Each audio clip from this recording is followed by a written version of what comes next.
ఓం శ్రీ గణేశాయ నమః. సాంప్రదాయాలలో దాగి ఉన్న ఆరోగ్య రహస్యాలు.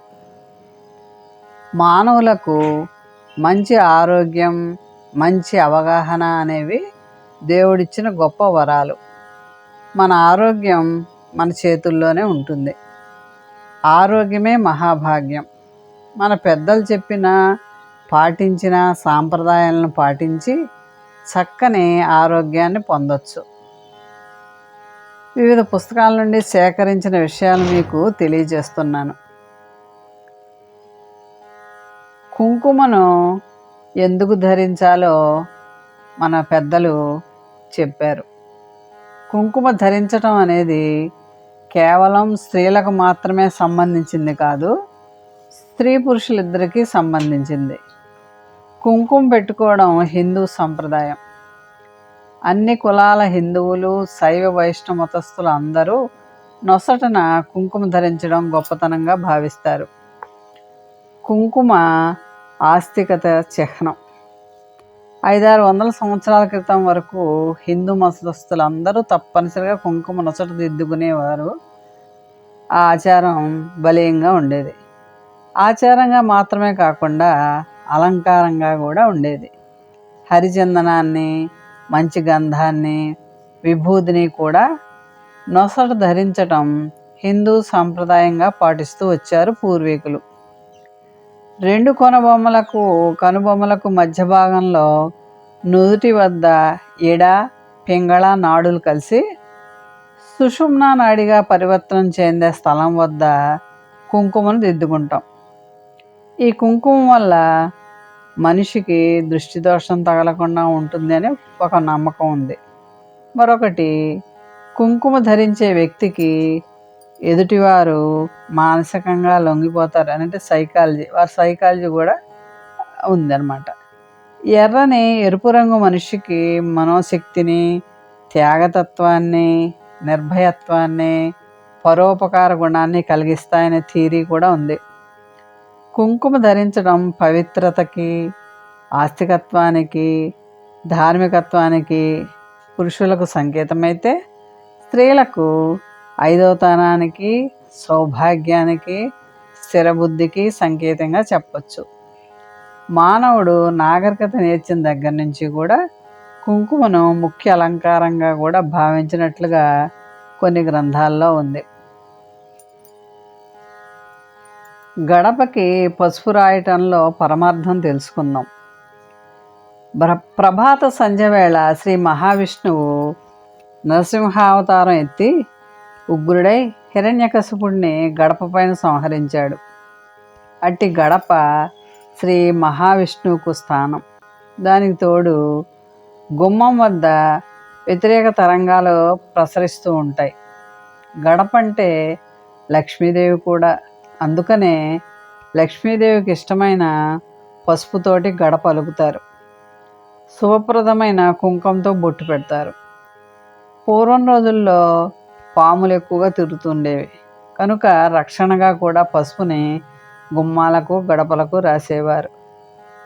అలాగే అనేక సూక్ష్మజీవులు కూడా ఆ గడపను దాటి ఇంటిలోకి ప్రవేశించకుండా ఆ పసుపు ఘాటుకి ఆ క్రిమికీటకాలన్నీ కూడా నశిస్తాయి. కాబట్టి గడపకి తప్పనిసరిగా పసుపు రాయాలి. రథసప్తమి రోజు జిల్లేడు ఆకుపై రేగుపండు పెట్టుకుని తల స్నానం చేయాలని మన పెద్దలు చెప్తారు. ఎందువల్లంటే ఆమ్ల గుణం గల రేగుపండు, జిల్లేడు ఆకు తలకు ఎంతో మేలు చేస్తాయి. జిల్లేడు ఆకులోని రసాయనాలు జుట్టును మరింత గట్టిపరుస్తుంది, అలాగే మెదడుని చల్లబరుస్తుంది. అందుకే ఆ రోజున నదుల్లోనూ, వీలు కాకపోతే ఇంట్లోనైనా విధిగా అలా జిల్లేడు ఆకు మీద రేగుపండు పెట్టుకుని స్నానం చేస్తారు. ఈ ఆచారం కోనసీమ ప్రాంతాల వారు ఎక్కువగా పాటిస్తూ ఉంటారు. ఉత్తరం దిక్కున తలపెట్టి నిద్రించద్దు అని మన పెద్దలు చెప్తూ ఉంటారు. మన భూమిలో గురుత్వాకర్షణ శక్తి ఉత్తర దక్షిణాలుగా ఇమిడి ఉంటుంది.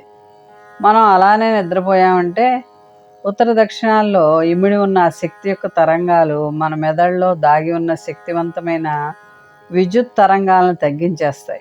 దానివలన అనేక ఆరోగ్య మానసిక సమస్యలు వస్తాయి. రక్త ప్రసరణ వ్యవస్థలో చాలా మార్పు వస్తుంది.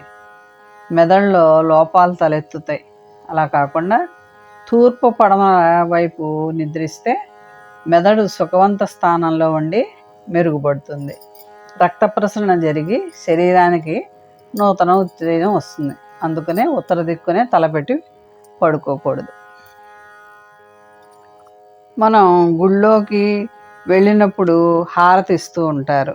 ఆ హారతి అద్దుకోవడం వల్ల ఇంట్లో కూడా పూజ చేసే సమయంలో కూడా హారతి ఇస్తూ ఉంటారు. ఆ హారతి ఈ వలన మనకు కలిగే లాభం ఏంటో తెలుసుకుందాం. గృహంలోనూ పూజా గదిలోనే కాకుండా గుడిలోనూ శుభకార్యాలప్పుడు, పిల్లల పుట్టినరోజుల వేడుకల్లోనూ, కొత్త పెళ్లి కూతురు గృహంలోకి ప్రవేశించేటప్పుడు హారతి ఇస్తారు. ఎక్కడ హారతి పట్టినా ఓ ఆరోగ్య సూత్రం ఉంది. శుభకార్యాల్లో ఎన్నో కుటుంబాలకు సంబంధించిన వారు ఒకే చోట చేరుతారు. అలాగే దేవాలయాల్లో అనేక మంది భక్తులు దేవుణ్ణి దర్శిస్తూ ఉంటారు. దానివలన పరిసర ప్రాంతం గాలి అపరిశుభ్రం అవుతుంది. అనేక క్రిములు చేరతాయి. కనుక హారతి కర్పూరం వెలిగించి హారతి ఇవ్వడం ద్వారా అనేక సూక్ష్మక్రిములు కర్పూర పొగకు నశిస్తాయి. ముక్కుకు సంబంధించిన వ్యాధులు, అంటువ్యాధులు ప్రబలకుండా ఉంటాయి. కర్పూర హారతి ఎలాగైతే క్షీణించిపోతుందో అలాగే మనం తెలిసి తెలియక చేసిన పాపాలు కూడా సమసిపోవాలని కోరుకుంటూ హారతిని కళ్ళకద్దుకోవడమే కాకుండా మనకి ఈ సూక్ష్మక్రిములు నశించడం అనే ఆరోగ్య రహస్యం కూడా ఉంది.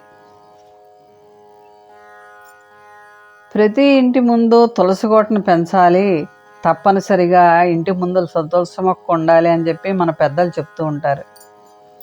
అది ఎందువల్లంటే శ్రీ మహావిష్ణువుకు అత్యంత ప్రియమైన తులసి.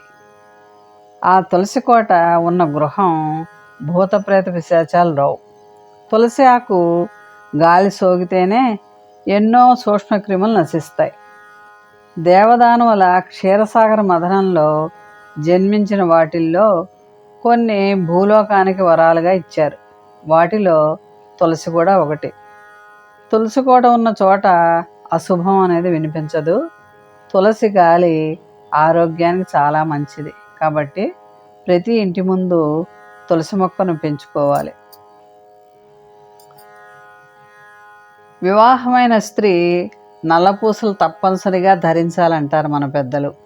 ఎందువలనంటే మంగళసూత్రంతో పాటు నల్లపూసలను గొలుసుగా ధరించటం మన హిందూ సాంప్రదాయం. దుష్టశక్తులు తన మాంగళ్యం మీద పడకుండా ఉండటానికి ముఖ్యంగా వివాహమైన స్త్రీలు ధరిస్తారు. అంతేకాకుండా నల్లపూసలు సంతాన సాఫల్యానికి, ధనానికి, సుఖానికి ప్రతిబింబాలు.